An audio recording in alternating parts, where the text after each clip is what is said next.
Hi guys, this is Bell Channel 2018 and welcome back to my vlog. Naiyak sa mga pinagsasabi ni Regine sa kanyang boses. Crayola ng bonggang-bongga ang TV host actress na si Ann Curtis dahil sa mga pinagsasabi ni Regine.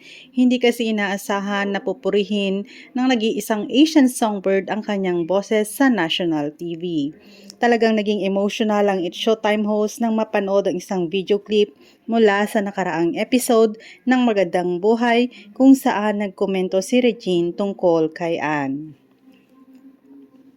Sa X account ng actress TV host kahapon, sinabi nitong hindi niya ina-expect na pupurihin ni Regine ang boses niya ngayon.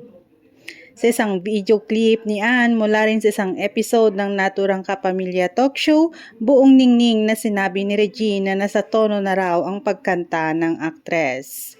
Tingnan mo si Ann, diba? Dati si Ann yung tawang-tawa lang tayo.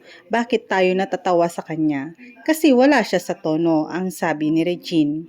Dagdag pa niya, pero actually ngayon nasa tono na siya. Gumaling na nga siya kasi pinagpursigihan niya. And she actually loves it and she likes it. Nirepost nga ito ni Ann sa X at nilagyan ng caption na, "Wait lang madam, naiiyak ako. Thank you so much." Nakahelp din talaga ang voice lessons ko with Miss Kichi Molina. Thank you for your kind words at ang mensahe ni Ann sa nag-iisang songbird. Kinaliwan naman ng mga netizen ang post ni Ann. Narito ang mga nabasa naming mga comment sa kanyang post. Yes po, Miss Ann Curtis Smith, ang galing nyo na po kumanta. Promise. Oh, coming from the Regine Alcacid na yan, meron naman kasi talaga.